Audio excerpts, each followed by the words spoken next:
Hello, welcome to Day One Patch Podcast, episode 220. It is. I'm your host, Ryan Johnson. We got Matt Lawrence here. I am. Adriano's not here. Yeah, I killed him. You wanted his Pokemon so badly. Yeah, I was playing Pogo for him. Yeah. And I just went over there and beat him up. He stole his phone. I stole his phone and I beat him up. I beat him up and then stole his phone. That makes more sense. All right, some of the top stories for this week include Elon Musk is looking for game developers for his Tesla. We also have a NES Classic was the top-selling console in June, which is a surprise since that is not a major console, but clearly people want it. EA is launching their new service, EA Access Premier. Yep. And then we got a Query Corner question submitted by Matt Lawrence about gaming workflow. Yes, sir. So not too much, so we'll see where we get with all this. But Matt, what's new? My Query Corner question is large. Okay. What's new this week, though, Matt? Still doing that Fortnite, but kind of branched out a little bit. I did a little bit of I think it was this week, but I did a little bit of Stellaris and a little bit of GTA as well. And then I jumped back into an older PC game called Sins of a Solar Empire. It's like a space game, space RTS. So I kind of was playing that. I kind of, with the exception of a few hours maybe here and there, like maybe like an hour on Saturday or something, for the most part I kind of stay away from Fortnite on the weekends. Not really fully intentionally, but I kind of just chill. Because like what I'll usually do is I'll work during the day and then I'll like play Fortnite at night. But on the weekend, I kind of like to get a little bit of a break from it. And I find that I do better in the beginning of the week and then I start like slowly planing off because I think I'm just it's just too much Fortnite. Yeah. But went all on my way to the tier 100 and all that. Mm-hmm. And my skill in Sins of a Solar Empire is also increasing as well. I really want to start playing more GTA. Like I want to start like upping my stuff there. But like it'll be like if you put a couple hours into GTA, it's like dropping nothing into a bucket. Honestly, is it really worth it? Yeah. Well, it's fun and I'm fine with it, and I'm fine with playing with other people. But when I'm just like grinding myself, it's very strange that GTA has a grind. Right. And it's one of those things where you run a criminal enterprise in the game, and I'm doing these like criminal activities so that I can upgrade these criminal enterprises or buy more criminal enterprises, which I will have to grind with. Like, so if I buy a new criminal enterprise, I have to grind with that. Like, it's not passive. I have to grind, like, whether it's smuggling stuff or, like, whatever I buy, right? Because there's, like, a whole bunch of different things you can do now. Run guns, steal cars, et cetera, et cetera. So no matter what I purchase, I have to grind to get my money back. Plus, then I have to make a profit. And the grind is super big. And then at the end of the day, what am I doing? Well, essentially, I'm running a criminal enterprise, which is all grind. What's the payoff for the grind? Well, the payoff is I have a bunch of vehicles, which I'm inevitably going to use to speed up the grind. So it's like, what is my end goal with GTA? I don't know what my end goal is. Like, I'll play with friends on that because that's really fun. But other than that, personally, I don't really know what I'm trying to do. Before, it was all about, we'll get this car, so I'll do missions and whatever, and I'll save up to get this car. It's still like that, but now that there's so much in the game, it's like I feel more obligated to be like, well, I shouldn't just be driving around. I should be putting this hour or whatever I'm doing into grinding, right? Because otherwise, that's essentially lost time. So yeah, that's a weird name. It's really weird. It's really weird, honestly. And the thing that sucks too is this is one of those things that we discussed in the past too with Fortnite and other games as a service where it's like I want to put some time into GTA, but I more or less want to play it co-op and then occasionally solo. Mm-hmm. Well, I'm not going to get very far because I'm playing co-op, which is fine, but like you're playing co-op sparingly and then you're playing solo sparingly. It's just like in Fortnite where I'm way ahead of you guys because I play it solo. So you really need to throw hours into it. And then you're kind of at a point where it's like, you can't just play a game casually anymore when it's a games as a service. Right. Or you can, but then you have to not care about advancing. And I don't mean not advancing a little bit. Like, you do not advance. Like, you have to play for years. It's almost like those base building games on phone. If you don't pay, it will take you days, weeks, etc. to build buildings, build armies, whatever you're doing in the game. And so it's such a delay that you really can't play it casually if you care to advance at all. You know what I find even about some of those games? I'm playing this like really bad Harry Potter game right now. You're still playing that thing. Yeah, it's just something to do in my spare time. I just collect little things. Especially you just don't play Fortnite. See, there you go again. Oh man, we can fit some Fortnite in here. Yeah, but what's weird is like, so you run out of energy very quick in this Harry Potter game, and that's one of the big complaints about it. Okay, Yeah. I play it for like 2 minutes, literally 2 minutes, Yeah. and I'm out of energy. Okay. Okay.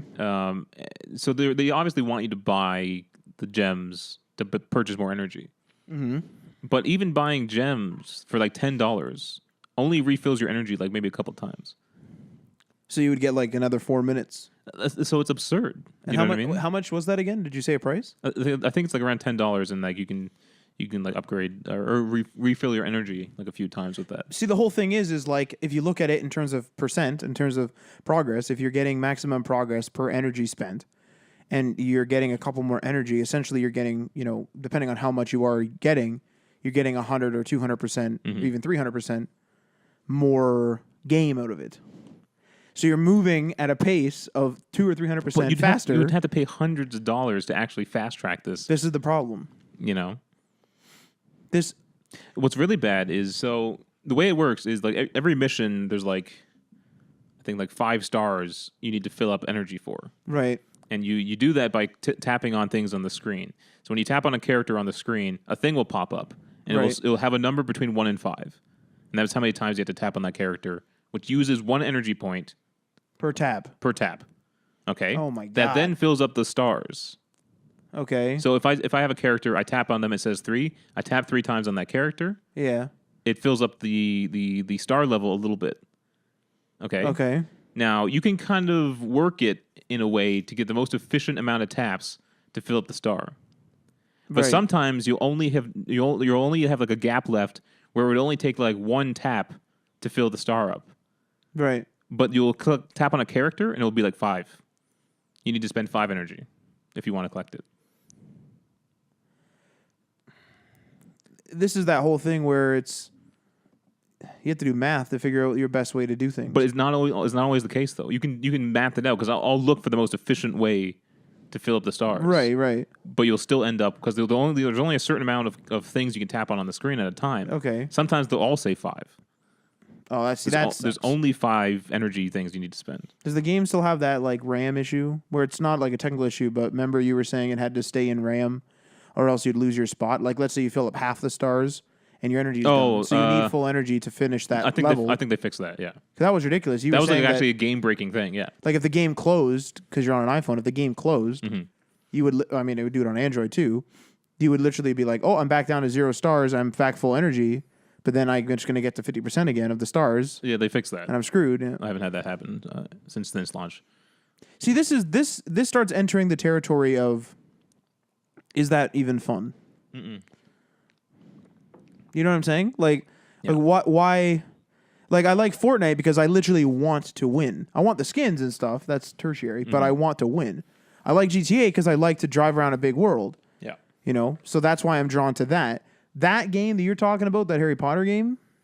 The only thing keeping me in it is the story, and it's not well written or anything like that. Right. It's just there's a mystery, and I want to get to the end of it. Has it been added on to, or is this literally like the first version or whatever? No, they've added stuff. There's actually some fun things. I do like dueling in the game. That's really fun. Interesting. And they have like these events that pop up every now and then where you have to duel actual other people. Right. I think it's just like AI taking over them, but you can see other characters from around the world. You duel them, and if you can win enough duels without losing 3 times, right, you'll get like good gear and stuff, like really cool outfits and whatnot. I estimate that Blades is going to be like this. Yeah, probably. I don't know about the energy thing, right? Because I don't see Bethesda limiting our explorations in their world. Yeah, but remember when that I mean it was pre-release footage, but when that guy like killed that Draugr, he didn't like go and pick up his sword. He got like some gems and then some gold. Mm-hmm. I fear that it's going to be like, you could turn left down this tunnel, but you got to put 8 gems in the lock, or you could go right, and then it's going to take an extra hour. Mm-hmm. And it's going to be like, well, here we go. It gave me a good laugh. I was watching like some coverage on that thing, and they talked about how they needed stuff that Elder Scrolls players expect, And one of the things they listed was good graphics. And I was like, people expecting that from an Elder Scrolls game? I mean, for the size of the game, it's pretty good. If the game gets really big, But Bethesda's not known for their great graphics. At least the ones who make the Fallout. they seem to show it off a lot. They talk about it. I think that they think it's like revolutionary graphics. It's not that great. Like Fallout doesn't look that good. I thought Fallout 4 looked really good. It doesn't though. 2015. It looks clean and nice. 2015 though. How was that? I don't know. Was that a PlayStation? That sounded sound? like a PlayStation sound. That was really. That weird. wasn't me. I didn't get anything on my watch. So I don't think it was me. Well, that's really alarming. Actually, it may have been me. Oh, it was me. Oh yeah, this guy's trash talking me. Still, He just sent me another trash talk message. bastard. For a little backstory here, I killed a guy in Fortnite, and he just randomly started. He added me to a group, added me to his friends list, and just started trash talking me. Jeez, he's still angry, eh? He just sent me it. Yeah, Oh, what are we talking about? we're talking about the energy. Oh, so like the Fallout and Elder Scrolls games, they look nice, right. but I wouldn't say they're on the top of the lists for best looking games.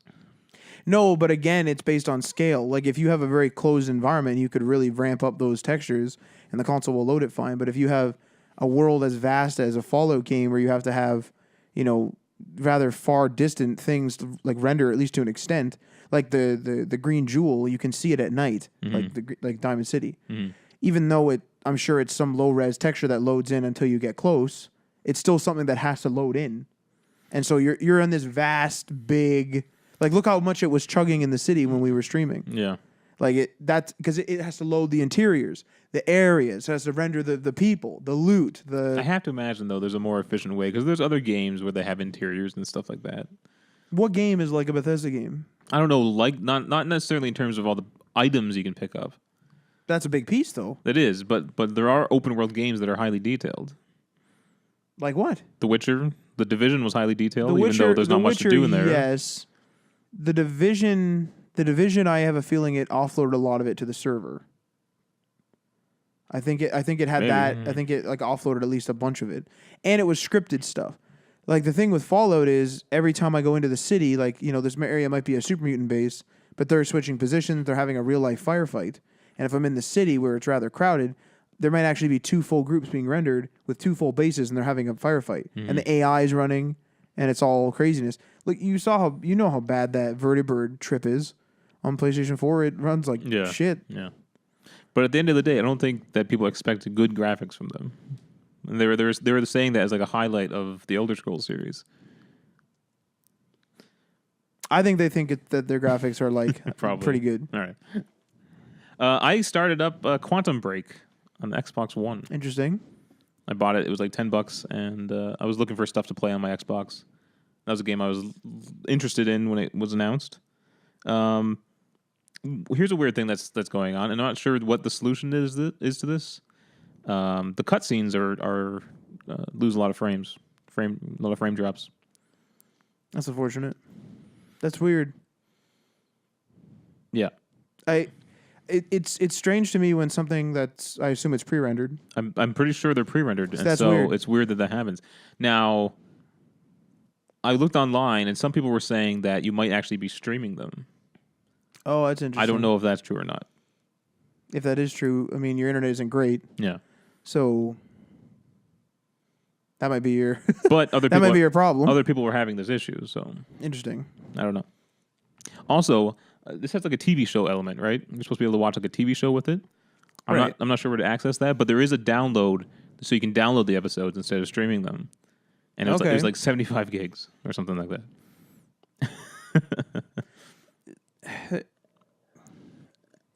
It's really bizarre to me that we put things in phones like 64 gigs or 32 gigs or 128 gigs or 256 even these days. Mm-hmm. And then we got a console that is really like rivaling those like space amounts. Like with the amount of stuff that you do on a console, because it's a bigger platform, inherently the size of the installs are inherently bigger than an app, let's say on a phone.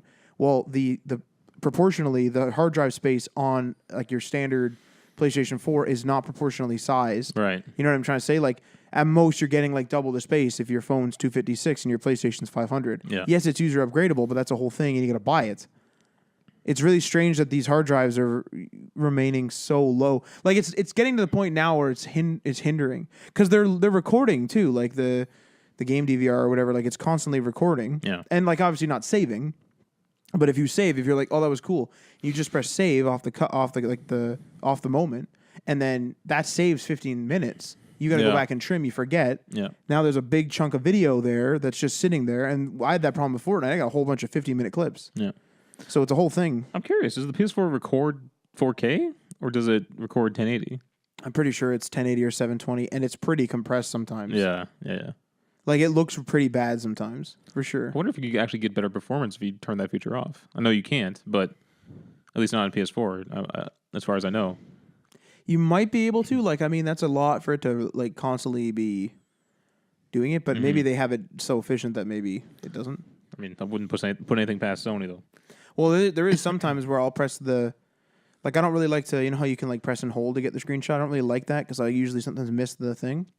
So I'll like actually press the share button and like just like click it, and then it'll come up, and then I'll save it. Sometimes those freaking save buttons take a couple minutes, not literally, but like a while to come in. Yeah. Another theory I saw about the Quantum Break cutscenes was they might be 4K trying to run on the Xbox One S. Oh. Yeah. Oh, it does stream, doesn't it? It does. I forgot that the Xbox One S is like a 4K media hub. Yeah. So it's capable of outputting video at 4K. That's interesting. But not gameplay. Are people only having trouble with the One S? That's all I saw trouble with, yeah. Interesting. Yeah. But it's not that bad. It's weird that the original one doesn't have it. So the game, it's pretty cool so far. The controls are pretty fun. So you can control kind of time with it, right? So there's a lot of cool things that even in the beginning of the game I'm able to do that are pretty fun to play around with. Right. You can kind of just freeze guys in place. You can do a dash, and after you do your time dash, you can instantly go into like bullet time if you like hold down the trigger. And so like, if you see a guy, you can dash away out of his bullets and then start firing at him in slow motion. That's pretty good. So it gets pretty fun when you're kind of fighting. How far are you, and do you think you're going to make it through? I'm just one chapter in so far, which is like an hour of gameplay. How many chapters are there? I'm not sure. And do you think you're going to make it through? I want to finish it. Yeah. You want to continue it? Okay. Because then I can get it off my hard drive because my hard drive's just like full. 11 gigs free left on my Xbox One. I mean, you got a bunch of free games with it. Yeah. All right, let's hop into the stories, man. Let's do it. First up, we have Elon Musk is looking for game devs for the Tesla. So the Tesla vehicles have touchscreens in them, and he wants to be able to play games on there. I think right now you can actually play some old Atari games that they've gotten on there. Isn't that weird? Yeah. Shouldn't you not be distracting the driver? Well, yeah, I'm curious. I don't know the answer to this. I'm wondering if maybe they're not accessible while driving. I mean, I'm not sure of that, but I would assume that they would disable it while driving because the thing would know when it's in drive. But like, why are you sitting there playing a game? Like, what do you? There's Easter eggs in the whole console. You can find all sorts of different Easter stuff. eggs is just like whatever, but that's all that really is. But is there a use case here? Did somebody sit down and go, "Oh, I'm waiting in a parking lot for somebody, so I want people to be able to play games while they're waiting"? Probably. Is that a use case? Probably. Are people going to do that? They got a phone on them. It's probably more novelty than anything. It's weird that they're putting so much money and time into the software inside of the Tesla when things like Android Auto and whatever the Apple one is CarPlay. So what is it called? CarPlay and Android Auto. It's so strange that like people just. It's so strange that they're putting like time into it when people have already invested in phones. But they're like Apple in that way that they want to control everything. They want to control the entire user experience. Right. You know, so I don't think they'll ever support Android Auto or CarPlay.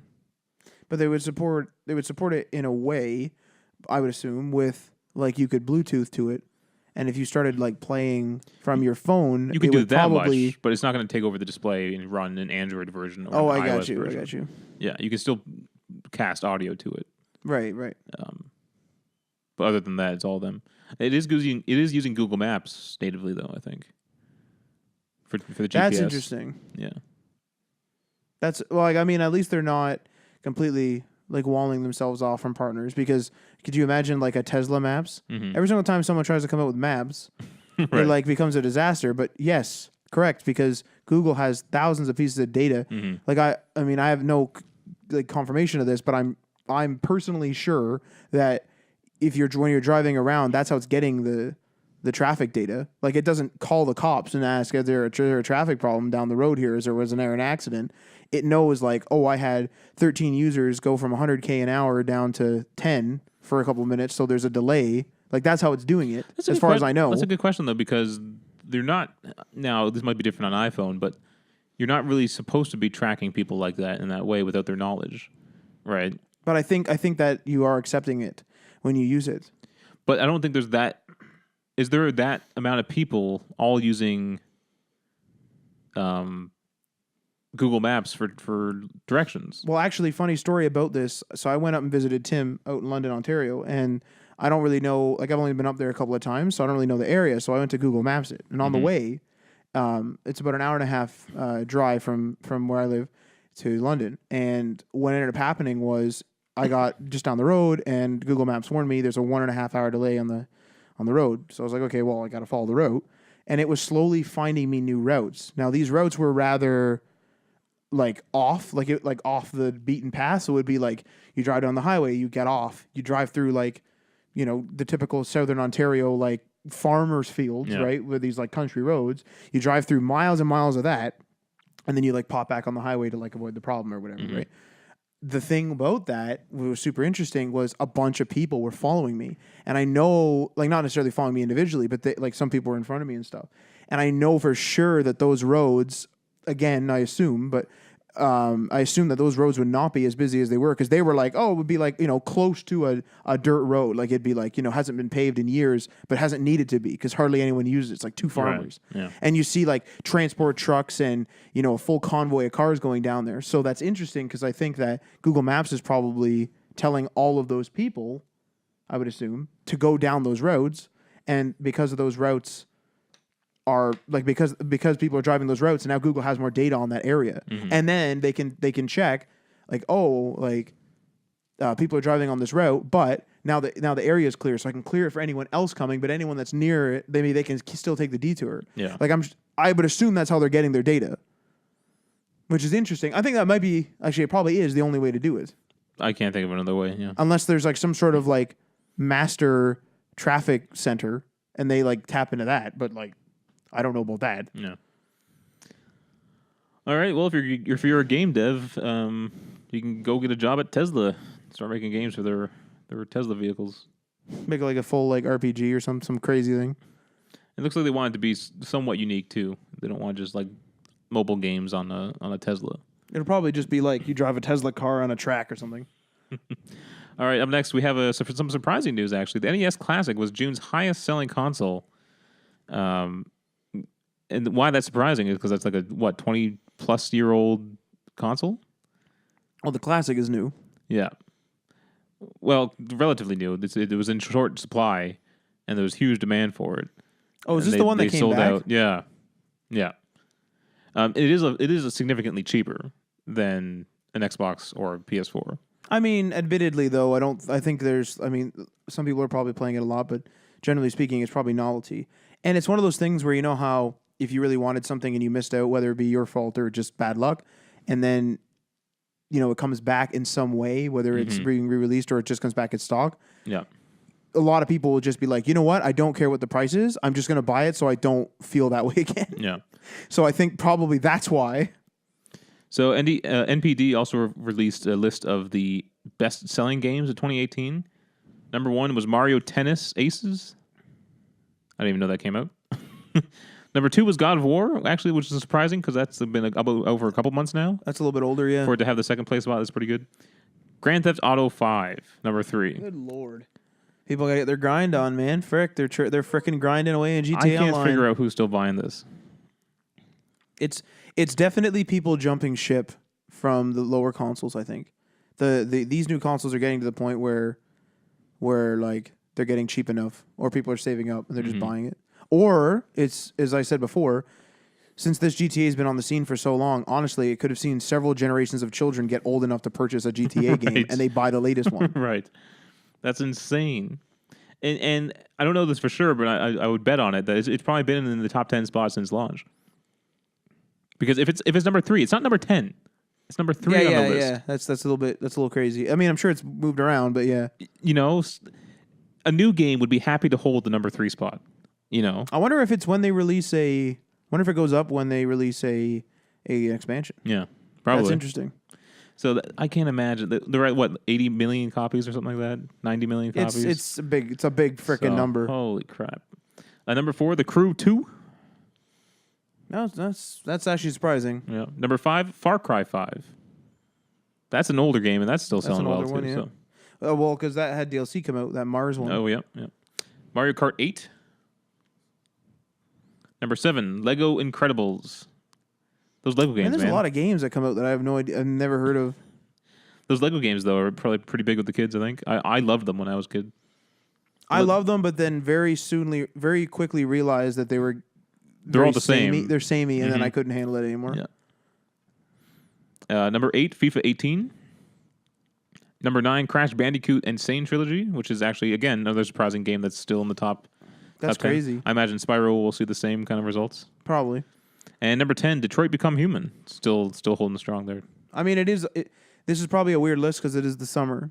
Although this is the June list. This isn't July. So I have to reorient myself as to how closer we were to those other games. Okay. You know. Well, also, again, though, it is the summer list. Mm-hmm. So, like, you're not really getting much new stuff. Yeah. And then that means that GTA did not move up because the After Hours wasn't out. So the NES Classic was June 2018's highest unit-selling hardware platform, while the PlayStation 4 led the market in dollar sales. This is the first time a Nintendo Entertainment System console has led in monthly unit sales since NPD's tracking began in 1995. That comes from NPD. There you go. Pretty good. And our final story, we're already, what time are we at here? Only at 27 minutes. No, don't you worry. I got a long ass gaming workflow query corner question. All right, EA launches a new service that they announced at E3, EA Access Premier. So it's rolling out, I guess, starting sometime last week. It's adding on to their subscription service. Right. So it's faster as streaming, right? Something like that. I'm not sure about that yet. Not yet. Yeah. So there's tiers to this now. The basic tier gives access to the vault of 100+ older EA and third-party games, along with a 10% discount on purchases. Yeah. That's the one I got. Premier includes all that, along with new games once they launch. Anthem is also going to be coming to it next year. And you're also going to be getting Madden 19 Hall of Fame, FIFA 19 Ultimate, Battlefield 5 Deluxe, and Anthem Legion of Dawn Edition. How much is this? So it costs $15 per month or $100 per year, as compared to the basic tiers, $5 per month and $20. If you're going to play two of those games, $30 per year. I mean, those are probably U.S. prices, but if you're going to play two of those games, you're literally going to save money if you... Okay, well, all right, well, Here it's $94 with tax for a game, a fully fledged retail game. If let's just assume it's $130 a year for Canadians, literally like you buy one game and you play a couple of old ones, and you're literally like already making, like you've already saved a bunch of cash. So you're getting the deluxe edition of Battlefield 5. Yeah, that's insane. Yeah, and you got to think here too. If you don't want to do the $100 because you're a casual player, you could literally just pay $15, play it for a couple of weeks, stop playing for a month. You want to come back to it, pay another $15. I understand it's a recurring payment. That's kind of annoying, but it's better than paying $94 up front. So how do you think they're making money off of this? Because it's recurring money. They're stopping that drop off.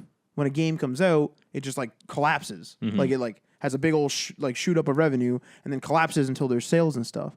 They're tapering that off by literally saying like we're just constantly making money. That's strange. The only thing that sucks about this is everything is like this now. So it's like, oh, I want to use this piece of software. Well, now it's $40. You got to use this piece of software. Now it's $20. Here's the thing. I was watching Michael Pachter talk about this, and he says that it's stupid to have subscription services that are exclusive to you. That's only your content and one thing. Is that stupid? Now, he's saying that when you buy a cable package for like TV, Yeah. you essentially get all the basic channels. Yeah. And you get a variety of things for one subscription. Right. But he's saying all these tiny individual subscriptions are not going to work. I could see there being a tipping point. So one of his examples was CBS All Access has like 5 million subscribers, which is a big number, right? But Netflix has like, I don't know the number, but I imagine it's like It's big. tens of millions. A lot of people have Netflix. Of Netflix. Because Netflix offers you a bunch of things. So these little individual subscriptions don't have any real growth at all. Well, I mean, Amazon, that's a good one too, because like Amazon Prime, I mean, it is all Amazon essentially, but it gives you more than just it gives you like the TV. shipping, which ships a bunch of other stuff. It gives you the Amazon Prime Music, which is like a whole thing. Amazon Prime Photos, which is a whole thing. Amazon, what's the other one? Amazon Video, which is a whole thing. Twitch Prime, which is again a whole thing. So like, yeah, but like, it's like just them, but it's a bunch of stuff that you can get within there. Yeah, because people probably see more value. This was Adriano's thing too. He didn't want to get a music subscription service that was only music. He wanted more value. He is right in thinking that, I think. He wanted more value for his subscription. That's what's keeping me away from YouTube Premium.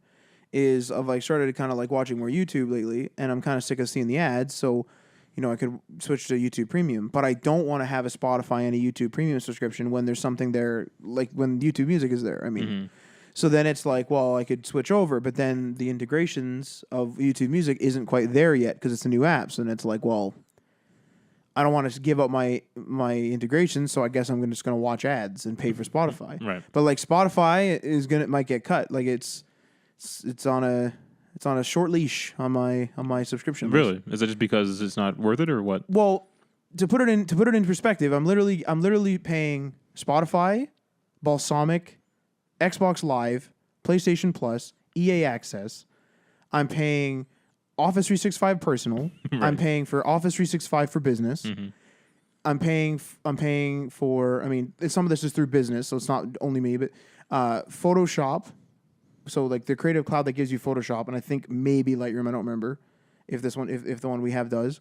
I'm also the photography bundle is cheaper than the individual apps. But so we're a business, so I think we got a discount or something. I can't remember. It was a long time ago too, so God knows. But I'm paying for all that, and I have to potentially get a new app called Sketch soon. I'm paying for promos on frickin' like Facebook and stuff for our various projects. We're paying hosting costs for people, and we're paying hosting costs for ourselves. I'm paying per month for an email client on my phone. Like this is starting to get starting to get out of hand now. Yeah. Like this is fuck Netflix. It did have Crave until that fiasco happened. Amazon Prime. Like this is a little bit. Yeah. And it's to the point now where it's like, yes, like I can balance it all together, but now there's just too many bills all over the place. Like it's just, even though they're not like, $90 each a month or anything, it's still like, Jesus, like this is a lot. I'm surprised that the big like TV providers didn't come out with their own streaming service and then include all the networks they offer on their cable packages. Didn't move fast enough. Just wanted you to stay on the old stuff. Yeah. What's funny though is that Bell Fibe has a Apple TV app. Right. But you need a Bell Fibe subscription. Yeah, that makes sense. So, at what point would you be using your Apple TV when you just have the Fibe? What do you mean? So, if you have your living room, you have a Bell Fibe set up, right, at your TV in your living room. Yeah, you have an Apple TV there. Yeah. Why would you need an Apple TV app for another TV? If you added another 2 TVs to this house and you wanted your, what do you have, satellite here, Bell satellite? Yeah. You want to have Bell satellite added. You got to get a tech to come out, run the line, unless the line's already ran. You got to get the line run down there, and they're going to have to set up the receivers probably. Yeah. Sometimes they'll just ship you the receivers and you can do it, but you got to pay for those receivers. But if you, let's say, let's say you have a spare room and you add a TV to it and you make it into like a little TV area and you're like, I really want Bell 5 here. You get your Apple TV, you plop that down because you want your Netflix and whatever else you have on Apple TV. Now you can also just sign in and you got your Bell 5. It'd be an easier, slightly easier setup, but it doesn't. It's also an instant setup. You don't need to call the guy. You don't need to wait for the receiver or wait for the tech. You don't have to wait for the install if there needs to be one, et cetera, et cetera. There's no infrastructure installation. It's like using your internet. It's weird that they make the setup of the receivers easier. It's a fixed system. This is that whole thing where they were trying to keep people in there. They're trying to make sure you stay in there. They don't want you snooping around. Yeah. Because we've had problems when like we either had like switch locations where the receiver was and it's a big ordeal and the setup's very weird. When you get a new remote, it's very hard to set up the new remote. And those kept breaking on us because they were cheap. We got pretty lucky. Like we have Shaw Direct satellite for television, because my parents still like to have TV, and like it's pretty easy to set up. Like they're kind of embracing a lot of the stuff. Like there's still like the satellite stuff where it's like if we have a problem, we need a tech to come out. Like they had something where they were updating their codes or something. I don't know exactly what they were doing, but they had to come in and they had to like switch our receiver head because they were changing the encryption or something. I have no idea what they were changing. But they were changing something. I mean, it was free, but it's still like you needed then the guys to come in and like do something on the receiver to check it and et cetera, right? So it's still like this closed system of like, get our service guy to come on down in a couple of days, you know? Right. Yep. All right, Matt. Tell us about your Query Corner question. So I just said, I call it gaming workflow, but it's not really for work. But what my question is, and it's more, I guess, a theory / conversation piece, I guess, would be more specific. So with all the tools we have, so we've seen like fads come and go, like motion gaming, like Wii U, Wii, and we've seen like, you know, mobile gaming rise up, but then there's been like fads on there, et cetera, et cetera. What is your workflow, is the best word I can think of to describe this. What is your workflow for implementing, trying, or using new services? So what makes you want to, like if something new comes out like PSVR, what makes you say I'm going to get that right away, or I'm going to avoid that, or I'm just going to watch videos on that? And furthermore, what is your general workflow overall? Like, are you a guy who says, I really wish, like always says, like, I really wish I could bring this on mobile, or I really wish I could stream this, or I really wish I could download this, or I really want a subscription. Like, are you a subscription guy? Are you a guy who wants everything on mobile? Like, what is your, I guess it'd be your trend that you go with? Because everyone, like, if you're really on mobile, if you're a really mobile guy, for example, chances are you're going to say, well, I'm going to give up some AAA titles, not all, some, but I'm probably going to get a Switch because I want everything on mobile. So, like, what workflow do you use to choose what you're doing, and what trends are you noticing when you're doing that for yourself? Jeez, that's a big question. That's the thing, yeah. Like it's interesting because what actually brought this to mind was that whole the Switch promo or whatever it was, where they were like showing their friends on the rooftops and that, and I was like, I've never once like, I mean, I don't live in a city, but I've never once been like, man, I'm going to look outside, see a dude out there, and be like, yeah, let's go play some DS. You know what I mean? Like, that's ridiculous. That's friggin' outrageous. I mean, I wish the world was like that. That'd be great. But would it be, though? It would be fun if you all, like, if you held a gaming night, we all hang out on your rooftop, you know, and you're all playing your Switch. Yeah, that'd be great. Would it? But no one does that. But would you be really looking forward to it? I think so. So what? Okay, so what? I'm not in a position. What is your position workflow? To do that?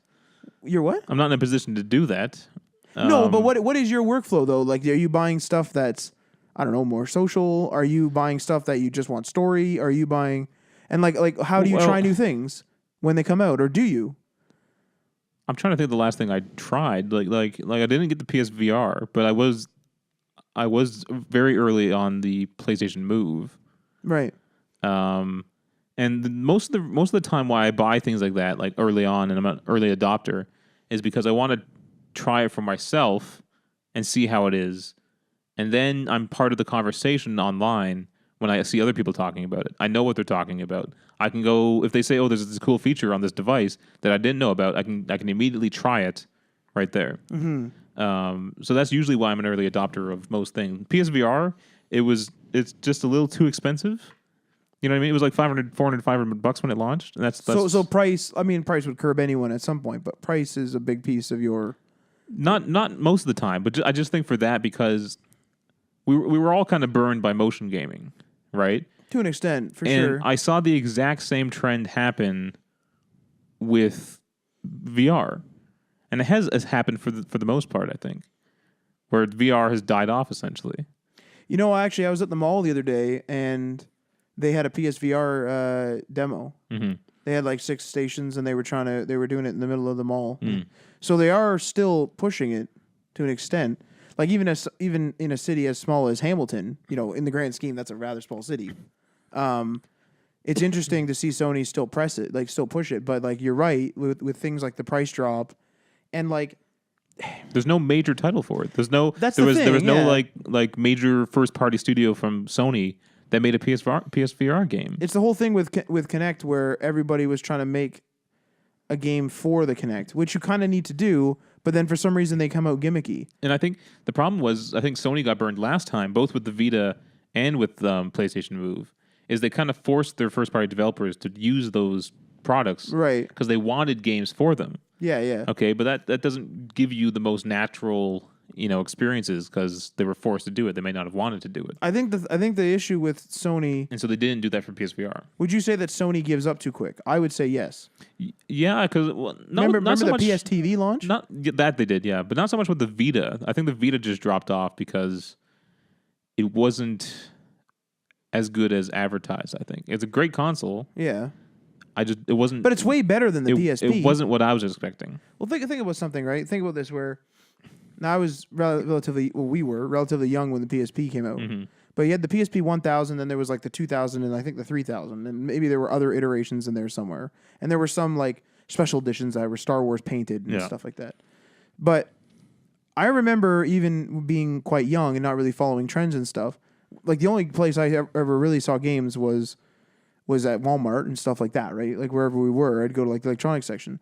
So to me, it was like constantly seeing back then a PSP kind of like thrown in your face in the store through like years. I eventually ended up getting one for Christmas and I like played that. But I do remember though hearing news saying like the PSP is not doing well. But Sony like beat the living hell out of the PSP. If that's true, if it's true that it wasn't selling well, they beat the living hell out of the PSP. And I would say that the PSP is a good, like, I mean, PSP, the movies probably didn't do well because like that's right. But in general though, like the PSP to me was like a platform I look fondly back on. The PS Vita I use the living hell out of, but it feels so abandoned that even though I personally enjoyed it, it just feels to me like I hate when things are abandoned. Like if it's complete and they're like, okay, we're moving on. I'm like, okay, this is just like the PSP. This is a complete. This is what PSP is and whatever. Yeah. And this is what it will be forever. Whereas like something like the Vita, they like give up on it. And I hate that. Mm-hmm. And then I give up on it usually. I'm like, fuck, I don't want to do this. This is giving up on now. Right. Like, so I feel the same thing's going to happen to PSVR. They're not pushing it as hard as they probably should be. And even if they did, though, I don't think it would help.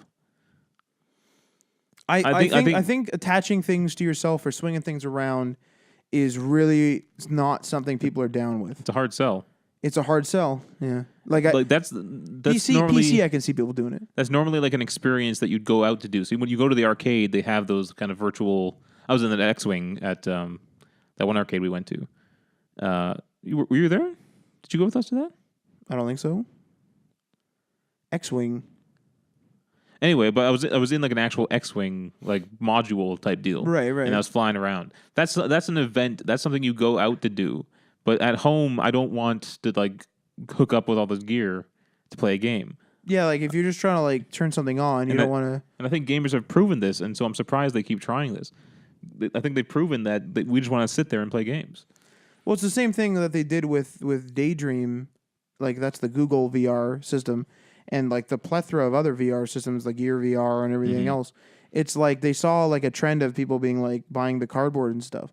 But the reason why the cardboard and those other little adapters were doing so well is because people were just playing around with it. They weren't being serious. It was novelty, yeah. It was a novelty, and like people will buy novelty, and those companies that come in with lower end because like they're low tech like little phone mounts with like a couple of buttons sometimes. Yeah. You know, those will do well because they're making money at the novelty market. But then the big boys come in and go, look how much tech we can throw into this. $600 or something outrageous. Right. And it's like, well, wait a second here. I just wanted to look at pictures in 3D. I didn't want to freaking invest $1,000 into this thing potentially. Like by the time I get all the phone and everything else I need for it. You know what I mean? Yeah. So it's like I feel like people are missing the novelty. So I would say that's one of my trends is I'll wait and see if something is novelty. Something like a console I know isn't really going to be novelty, like it's going to be whatever, so I'll just jump on and I'll just pre-order it usually. If I want the console like early enough, I'll just pre-order it like pretty early. But in general, I'm not going to jump on like I have one of those little VR headsets for my phone and I've played around with it a little bit, but that's all I bought it for. Mm-hmm. I didn't buy it for use for 10 hours. Right. You know what I mean? Like I didn't like it for like I'm not using it every day to watch movies or something. Plus it tears through the battery too. Tears through the battery and there's other problems, but that's like novelty. Again, It's just like, oh, I wanted to look at a picture in 3D. You're like, oh, that was cool. And then that's it, you know? But it's not that much better than like the 3D videos on Facebook where you can just move your phone around and look at a spherical video. To an extent, what I mean? yeah. Like having it in front of my face is not that... It is more immersive, I'd say, if it's done well. But it's not worth it to get all the gear out just to look at it. That's another thing. If I come across like a VR video on Facebook or something, I'm not going to go run and grab my headset when I can just look at it. You know what I mean? I think VR would take off more if we somehow make it so that it's literally like we sit in like a chair. It has to be like the holodeck. It has to be like that. Something like that, yeah. Or you sit in a chair and it takes over your brain and it puts you into a virtual reality of some sort. But that's one of my trends, I'd say. It kind of sounds like you're the same way in that way, where it's like if it's a novelty. I like even the PSVR. I knew wasn't going to be, PlayStation Move. I knew it wasn't going to be there forever. Really? But I wanted to be part of that conversation and try out some experiences. See, it's weird that you wouldn't do PSVR then. I foresaw it not doing well, but you foresaw the Move not doing well. Yes, but I think the price does come into effect here a little bit. It was too much of an investment for a novelty item that I knew wasn't going to go anywhere. You know what I mean? Yeah, like that's fair. So, I think one of the problems with game companies trying new things is, I think Todd Howard actually said it at one point, or somebody from Bethesda did, where they said usually the third generation is the thing that catches on. And I think companies give up before the third generation, but I think he's right in a way that if you hit the third generation and it's still just a novelty item and the little, for example, with the phones, those little headsets are still doing way better than the big guys, the big like fancy tech ones. Mm-hmm. It's like, okay, this is a novelty market. But I think that companies give up too soon, or they just like release it and they're just like, well, we had a press conference. Like, why is anyone buying it? It's like, dude, people are going to like, I don't necessarily read like a heck of a lot of tech news. Like I mostly hit Twitter and just kind of read like mostly headlines and stuff like that to get my thing. But if you're a person that reads news like nonstop, you're not going to remember like the Daydream that well. Like, you know, if someone mentions it, you're going to be like, oh, that's that VR thing. But that's not going to be at the forefront of your mind. Right. Whereas when something like, so like what's a good like change that's happening. So like for myself on Xbox One. So my Xbox One's kind of my tertiary console. So my primary console, I'll like buy most of my games on there and whatever. And I'll more or less use my Xbox One for my playing with friends that I have on there. So one of the trends that I'll like look for that is I'll try to cut costs wherever possible. So I'll do things like, oh, I'd rather have a subscription for games. Right. Or I'd rather have EA Access is a subscription. But I'm looking at something like Game Pass, where it's like, well, if I can just pay this, fee, it's not like a super ridiculous amount of money, and I can just have all these games, then I have a collection. I just don't have to worry about it. And it's like I'm trying to toss it by the wayside. Mm-hmm. I would also say that I don't like mobile trends, if that makes sense. Like this whole thing where they're like, we're going to start streaming soon. And I'm like, are you though? Are you going to try to stream? Like right now, streaming to me is like one of those things where it could become novelty. Like not necessarily novelty, but like look at PlayStation Now. I don't hear about PlayStation Now anymore. No, but they still add new games to it every like week or so. But see, that's the whole thing. Is like they just maintain it. They maintain like they're adding stuff to it, and I'm sure they're updating it to an extent, whatever. But they don't bring the hype with it. They But don't I press it. Like feel- what are they doing? I feel like they could go all in on it next gen though. But isn't that a big waste of time and money to not go all in now? It's Not capable of doing it. if they're getting like, not if they're just using it for research and seeing interest in it just naturally. But then would you really be adding games and stuff to it? Yeah. Every month? Yeah. Every month? So maybe they're building up a catalog. So when the PS5 launches, they'll just be like, boom, here's like 500 games you can just stream now. Buy a PS4 with a PlayStation Plus subscription. Boom, you got all this crap. You know what I mean? That's true, I guess. I think one of my other problems with streaming is like they're all like, oh, you can stream to your phone and that, and you can stream to your tablet, you can stream to this. Well, for example, I have a Galaxy Tab Pro S, and that thing even like out of the box said like you can stream your Xbox to this thing, and I'm like, that's great and all. I've never tried it. But that's great and all, but like, why? Like everyone's like, oh, you could stream from upstairs when your TV's downstairs, and maybe Right. I'm just in a unique position where I'm just like, if I want to go play my PlayStation, I'm just gonna go to my TV and turn it on. Mm-hmm. Maybe some people are like, no, I specifically want to play up here. I mean, admittedly, I have multiple computers so I can work wherever. I mean, so maybe that's the thing. Maybe some people want to play wherever. I It don't is. know. It is. I don't know if it's worth it, but it is pretty cool when like you would have like your Vita and you could play games on your PS4. It's okay. It's cool, but it's like I'm not going to use it if I'm out somewhere else. I'm not going to have good enough internet connection to do that. You know what I mean? At a Yeah, it's hotel like, or something. I'm not going to trust it either. I'm not going to have any good connection to that. You know? I don't want to trust the on-off switch from a remote location. Right. Like, it's like, oh, shit, and I got all my shit on and I lost connection. Yeah. What if my like home internet messed up and I can't connect again? Now it's like, great, now I'm gone. Shit's on now when I'm not home. It's ridiculous. Doesn't your PS4 have an auto off though? Don't you have it set? Well, that does. I actually had a rather serious problem to an extent. I went to Kitchener one day and I had to stay over there overnight. And my TV or my Xbox had this really weird problem where it would turn itself on just from off. Like it would just randomly turn itself on. When it turned itself on, it would also turn my TV on. And then they would keep each other on because it'd be like the Xbox is detecting HDMI signal and the TV's sitting there being like, oh, there's something connected. So they both have auto off, but they're keeping each other on. And I came home and I was like, well, how long has this fucking been on? It just turned themselves on. See, my TV would probably turn off before my PS4 does. And when my TV turns off, it turns off any device kind of plugged into it. I wonder if it would work with your Xbox. I wonder if your auto off would be canceled on your TV with your Xbox on. What really pisses me off about the Xbox is both my Apple TV and my PS4. When I turn them on, it turns the TV on and brings it to that input. Yeah. The Xbox does not do that. See that's It what drives I mean. me drives me insane. I think it's overwriting the TV. I think it's ignoring the TV. Whereas the PlayStation is, however that works, accepting the TV's commands and stuff.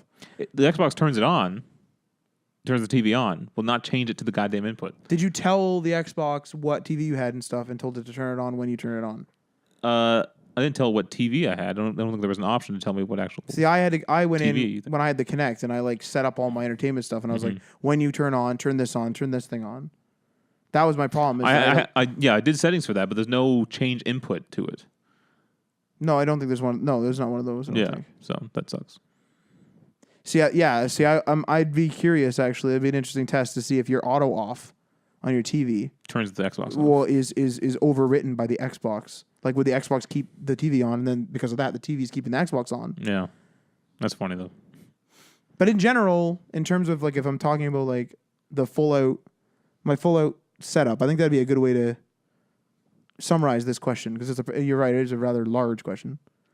I would say that I'd prefer an entertainment system. Like, I prefer just like sitting in front of an entertainment system, and then like I have a PC as well, so kind of the same setup, but it's at a desk, obviously.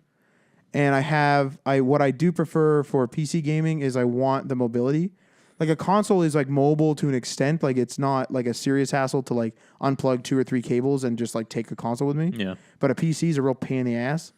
So I'm leaning more towards mobile gaming on PC, like specifically having Like laptop gaming. like a laptop. Yeah, like getting I do prefer like a gaming laptop. I have a desktop right now, but I think I'd prefer like a mobile setup just because it's such a pain in the ass to like, because I have like friends who will like they'll want to do like a LAN for like on a weekend.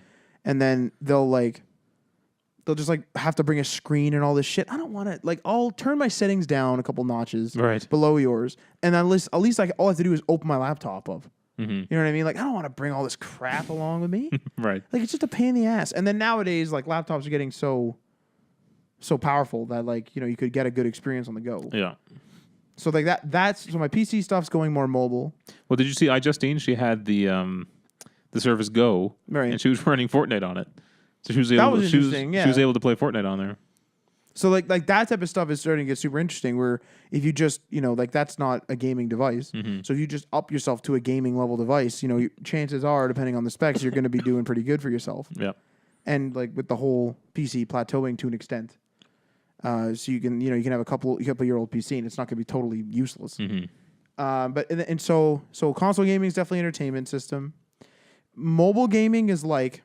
I actually play a lot of AR, so I play a lot of Pogo, and I like to walk around and stuff like that. I have actually looked at stuff like Ingress, and I'm not gonna play this, but I've like been watching a lot of other AR games, specifically like the Walking Dead one, because they're doing it a little bit different. Like it's like I think the AR is mandatory in that game.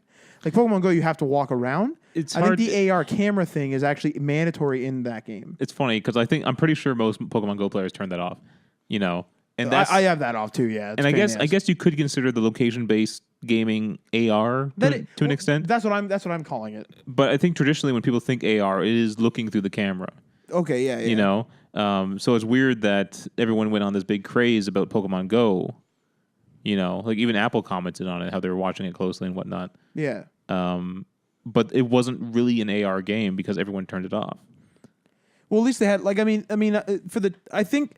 This is again those situations. That's interesting because because if someone comes up to you, like let's say you're playing in a park, okay, and this has happened to us, and like we're playing in a park where a lot of Pokemon Go players play, and we're at the beginning of the park, we're near the gate, right, where you enter, and someone goes, "Yo, there's a really good Magikarp down there, really high IV down the road." It's not like I can just move my character down the road. I have to go down the road. Yeah. So that's a good question as to whether that's AR. I personally consider it AR. I think it's AR, but it's not the conventional sense of AR. No, that's true. Yeah. I just don't like sitting there moving my camera around. It's a mess. Again, like there's this big AR craze now too, and it's like I don't want to be walking around my table holding my hand in the air, which is uncomfortable. I think that's tech demos.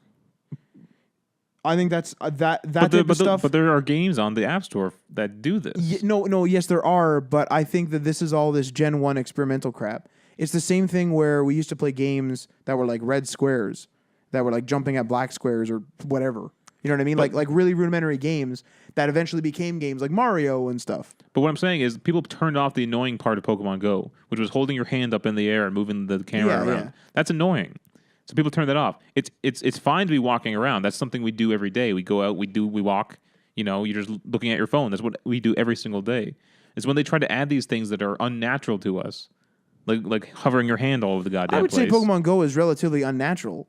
No, the fact that it's like I have to go to this side of the park because this game is telling me to go there. The task is unnatural. But what I'm saying is the act of walking somewhere is not. That's true. And we every day we're on our phones. If Pokemon Go didn't exist, there'd still be people in that park looking down at their phones. That's true. So they wouldn't be in the same areas, though. Like, there's a chance they wouldn't be in the same area. But I'm just saying that it's not an unnatural thing to get people out to look at their phones. People do that. Yes. It's unnatural to have us like waving our hands all over the goddamn place. And that's my problem with AR games. I'll agree with that, but I think it's because it's going to be transitioned to glasses. See-through glasses. That would make more sense because then there's even less I have to do. I think these are basically tech demos for a HUD that we're eventually all going to have to an extent. Like at the last Apple keynote, Lego had a game right where you have an actual physical Lego house or something. Right. You get your phone or your tablet or whatever, and you look at it, and you can actually open it up, and there's characters walking around and stuff. I'm like, oh man, that's cool, but it's going to be annoying holding my arms in the air, holding a big heavy iPad in my hands. Yeah. And then trying to keep it so I can see everything. It's just but see what I'm saying, Bo? These are like, sure, I'm sure these are complete experiences in some cases. What like, I'm saying is these are all AR games. No, they are AR games, but they're Gen 1/Gen 2 probably starting to get to now AR games. If you have glasses, you don't have to worry about holding it up, and you don't have to worry about looking in the wrong direction. I mean, You do, because the house is on top of that specific desk. But you can look at the desk. But they have AR now where you can look away from that thing and it will still hold your location in the world. Yeah. So like they'll have like the Lego house, but then like a helicopter will come flying in. You can look away from whatever it was tracking before, and it will still know where you are in relation to the house. See, this is where Gen 2 is starting to come in. Yeah. And then it'll be like, oh, by the way, you now have glasses that cover your vision. Yeah. That's actually an interesting point, is I would say that in terms of my mobile stuff, I'm getting into the AR stuff.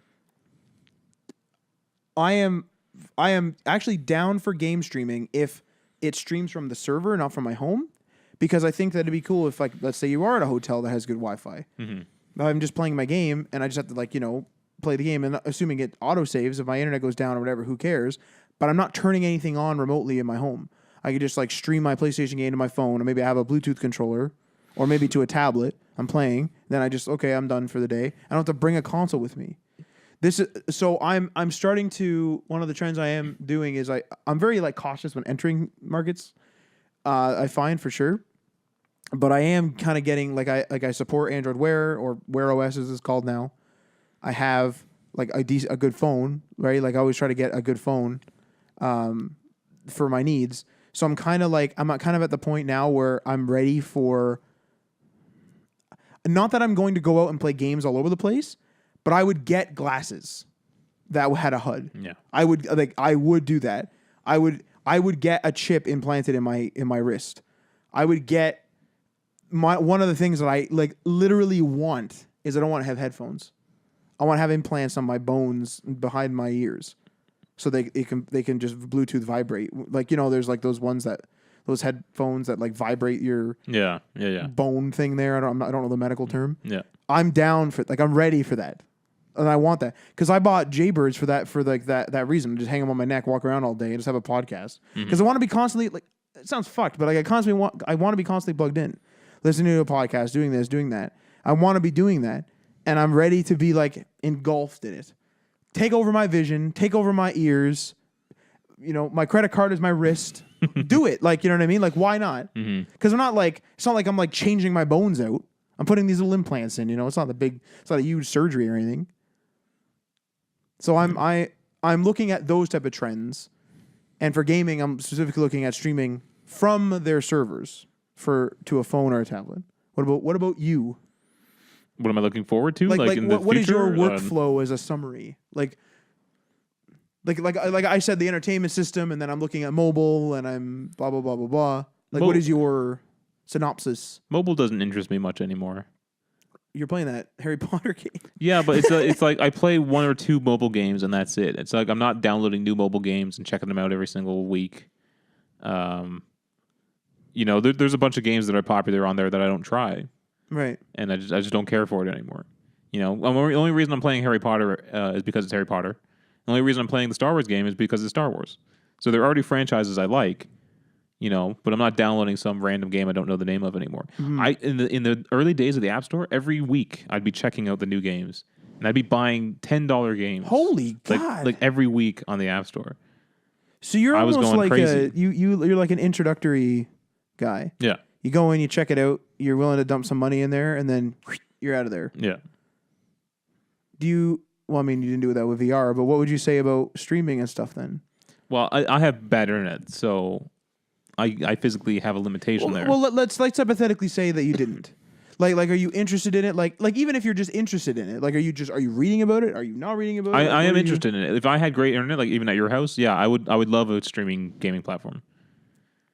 Because would you jump in and then be like, oh, that's cool, and then go back to just downloading your digital I don't think games? so, because if it was good, right? If there's minimal latency and the resolution kept. Right. And now I know internet goes down from time to time, but I lose other services from time to time. PlayStation Network goes down, can't play Overwatch. You know what I mean? Yeah. So stuff Fortnite, more importantly. or Fortnite. So stuff goes down. I'm used to that. But as long as I, like 99% of the time I can play a good streaming game. Yeah. I'm happy with that. That's instant access to a game too. I don't like the idea of before we had even downloadable games. You had to go to the store, you pick up a game, you install it, you got to do an update or whatever, right? It takes time. Even with fast internet, it takes time to download those updates. Even if it takes 5 minutes, it's still time. Okay. Yeah, yeah. Streaming, you just start streaming. The game just starts. That's it. That's an interesting point. Is that it just I would say I'm all about redundancy, so I would say that I agree with you there, but I'd like a download option. I think that'd be the best case scenario, yeah. Yeah, where it'll just be like, oh, we're streaming. Yeah. Do you want to download at the same time? Be like, yes. But it's actually one of the greatest things about streaming music, you know? It's like, there's a new song. I instantly have it.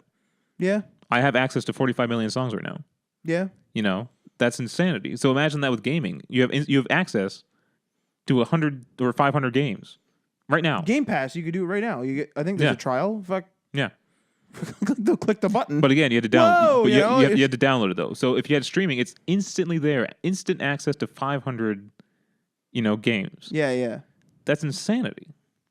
I'm interested in that, but I unfortunately live in an area that has a physical limitation where I don't have access to faster internet. Which is why downloads is still a thing. Like streaming, streaming is obviously a different technology, but the fact is, at the end of the day, the program is the same. So them allowing you to download it is not hurting them because you're still buying it. Right. What would you say about cross-platform things? How do you? I'm all for it. I wanted it back in the 360 PS3 era. Yeah. Yeah. I thought we were gonna have it this one with Skype. I remember some people had mentioned. I don't know whether it was rumor now. It was years ago, but like obviously Skype's on the Xbox. I thought Skype was coming to PlayStation. And when we were all dividing, because most of us were on 360, I was like, "Fuck, would use Skype." I think Sony will announce it with PS5. See, I hate that. I think what they're doing right now is, since they're in the lead and they have such a massive lead, they're just going to rake in all the money they can right now. So they're going to keep their players on their platform, right? Keeping their money in their system, right? Okay, but I think once the PS5 comes around and Xbox 2 or whatever it is, right? They'll say, okay, all their games are now cross-platform with Xbox and Nintendo, and then that will make their players happy and say, okay, I'll stay with PlayStation because I liked what they were doing last gen. I didn't like the not cross-platform, but now that they have it, I'll stay on PlayStation. Instead of jumping ship and going to Xbox because you have that's more, interesting because it's not enough for people to jump ship now for the most part. Yeah, right. I'm sure there's some have been. They're probably angry, but they still have the console. They're not going to run out and buy a $5 Xbox. There's still people playing Fortnite on freaking PlayStation. Yeah, that's interesting.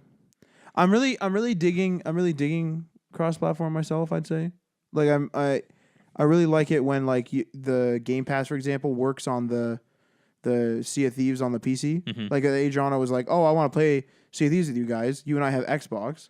I have PCs out the wazoo, and he does too. I could literally just go anywhere in the freaking house. I could stream that damn thing from my Xbox to my freaking tablet if I wanted to. Yeah, like I really dig that. I like the anywhere of stuff for sure. So what would you say about the? I mean, it's not necessarily gaming, but AR, not necessarily AR, but like that implants and stuff. How plugged in are you? Like you have that watch there. You have an Apple Watch on your wrist. Yeah. Series 3, 2? Series 3. Series 3? Yeah. What is your take on that type of stuff? I definitely think we'll go to the point you're talking eventually. Maybe not quite. I don't think it'll be. I don't think it's gonna be quick. No, and I don't think it's going to be very prominent even when we're on our deathbeds. I don't think it's going to be that prominent. But I would say that's only due to controversy. I don't know about that either. I just think it's just something that we need the technology to really be locked down if you're going to have it installed into your body. Think about this though. Realistically speaking, how often, if you get a premium pair of headphones, do they fail?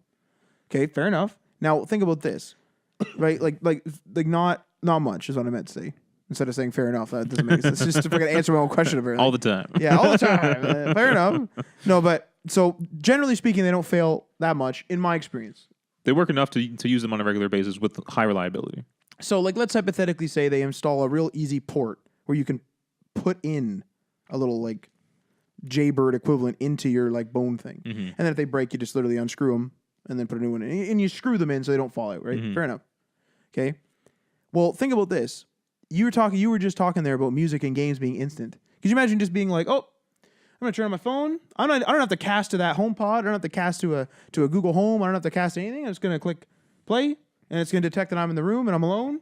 And I put my phone down, and it's just gonna play, and I'm gonna hear it." I mean, the ideal future would be it's tapped into your brain, and you literally just think, "Oh, I want to listen to Ramble On by Led Zeppelin," sure, and it starts playing.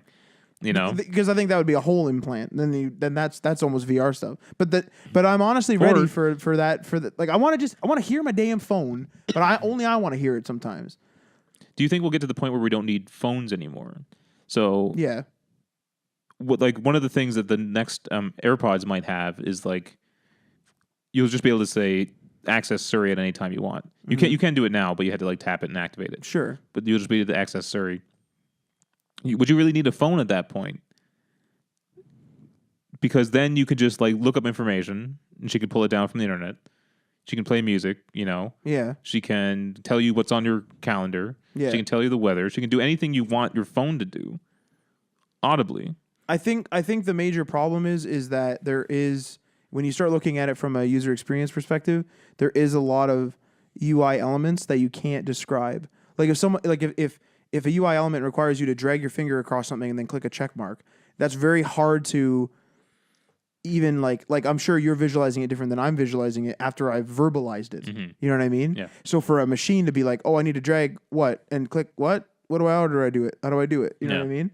So what if we had a combination of everything? You have the ear implants, which you can talk to, right?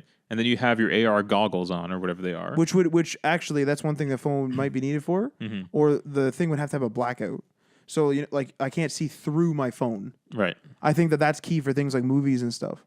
Like if I'm chatting, I don't need to see my chat in fucking 9K, but like, and I could have it be translucent so I could see through it. But I do need to have my movie not be translucent. Like, yeah. Although it would be cool if you had AR glasses on, right? Yeah. And a movie screen could just appear in front of you, and you could theoretically make it look like a goddamn IMAX screen. You're just sitting there. I think that's what mixed reality is aiming for. And then you're just looking at this massive screen in front of you. That's incredible. I think that's what I honestly think that if they can get the price down, I think that offices are going to stop buying monitors, and you're gonna sit in your cubicle and you're gonna put on your headset with your Windows mixed reality headset once it gets better. Yeah. Because it's obviously getting better all the time, and I think that they could do that. Here's the thing, though. People smarter than us have been making predictions forever, and they're always wrong. No, but this isn't predictions in a. This is a prediction in the most broad sense. We're saying that tech is going to engulf us more, and that current trends will continue. We're not saying something crazy like we're going to replace our eyeballs. No, I understand that, but we're saying a broad thing like we're going to get augments. Yeah, probably. One of the first predictions of a spaceship was literally just a sea tall ship, but in space. A what? Like a standard like tall ship, like a British like old Navy ship. Oh, you know, like a pirate ship sort of look. They're called tall ships. Yeah, but it was in space. They could not fathom a different craft of travel because it was completely alien to them.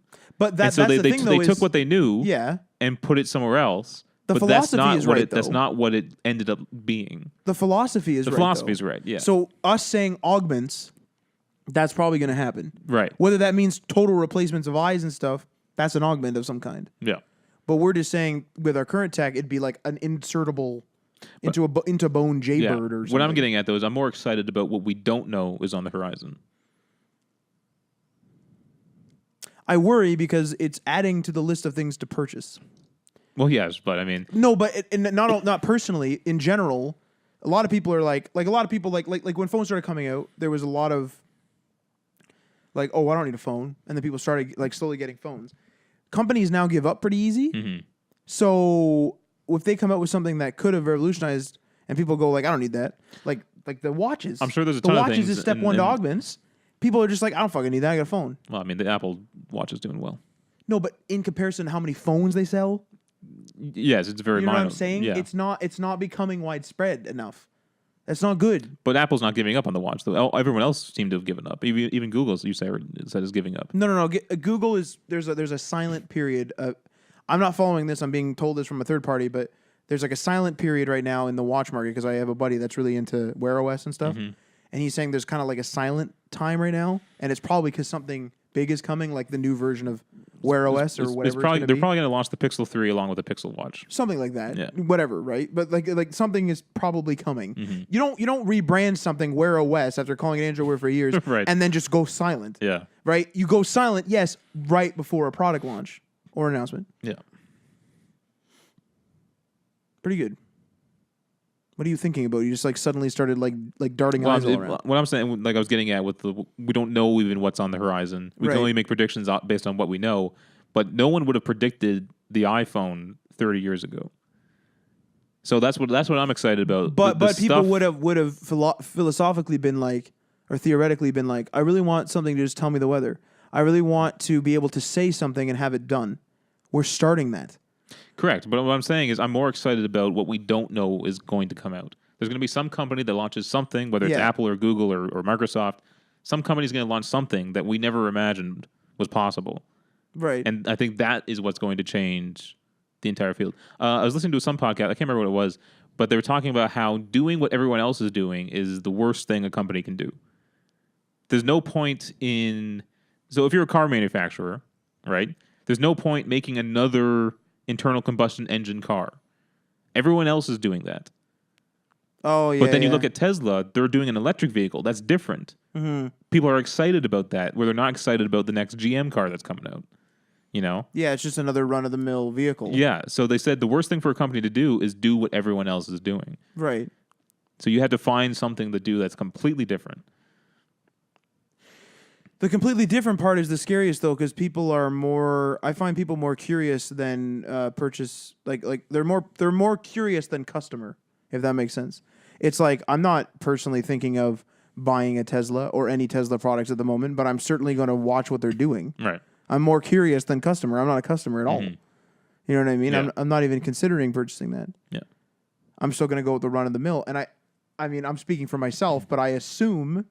The vast majority of people are like that. I have a freaking 15-year-old car, for Christ's sake. But this is true for all things, though. I mean, we're trying to Twitch stream, but we're probably not going to get noticed because we're doing what everyone else is doing. We're just streaming Fortnite. Do you know what I mean? Right. The streamers that became big are doing something different. Ninja's really good at Fortnite, and he's funny. He's kind of zany, you know. He has the mentality, or what would you call it? The persona for it. Yeah. So he stands out. Yeah. So we would have to think of something original to do, but it's difficult, you know? It's super interesting. It's super interesting. One of the things I'm trying to learn right now is, and this isn't really gaming, but one of the things I'm trying to learn right now is social media. Like I'm trying to learn how to get followers and stuff like that because it's a good skill to have in this era. Mm-hmm. So I'm just trying to like figure out, you know, how do you build an audience? How do you do this? How do you do that? And one of the things is a lot of people will give like I'll watch, let's say, 5 videos of like, okay, how do I organically get this without like buying boosts? Mm-hmm. Like organically is the hardest, so I'm going to start there. How do I get organic? And then I'll like apply those hard-earned skills. This is my mentality. My hard-earned skills toward other things that are easier, like just paying for boosting. You know, for not buying followers directly. To be clear, like boosting the page on the actual like official system, let's say on Facebook, and then having the advertisements get you followers organically that way, right? So one of the things is I'll watch, let's say I'm after Twitter followers that day. I'll watch like 6 videos on YouTube, and they're the biggest videos, and they all say the same thing. Mm-hmm. But what I notice is when I go to those people's Twitter followings, they all plane out. It's like they get to about 2,600 or like around there, and it just that's it. Like sometimes it's 5,000, but very rarely, I don't even think I've seen one, and I'm not like all over the internet, so I haven't like done my research. No. But I personally have not seen one that was above 10K. So it's interesting because if they're doing the run-of-the-mill thing, they're attracting the run-of-the-mill people, but some people won't want repeat run-of-the-mill people. Right. Like they will follow, for example, Ninja, but they won't go follow 3 other people that also stream Fortnite. Yeah. Maybe they'll follow one other in case Ninja's not streaming that day, but they don't want their whole timeline or whatever they're using filled up with all this stuff that's all the same, where the guy's like, I'm at this Fortnite event today, and all 3 of them are like, I'm at this Fortnite event today, this is gonna be great. You know, they're all like that. Yeah. So I think that's interesting because like that's where I think the plane off, or like the plateau, I guess, comes in. Mm-hmm. So I'm trying to like figure out like what's going on. Like I'm new, so I don't know. But that's what I'm working on. All right, that's all we got time for. We stream on Twitch every Wednesday. Correct. Get that Fortnite and Fallout. Yeah, so check us out on there. Twitch.tv/DemoPatchMedia. Correct. We're also on YouTube, so you can catch our Twitch streams on there too a couple days after. We got the podcast, of course. Podcast, which you can find on all your favorite podcasting platforms except for Spotify. And tune in, I think. And tune in. Well, okay. I'm sure there's others, but it's on most podcast apps. I'm just going to say that. Yeah. All right. We'll see you guys next week. Peace.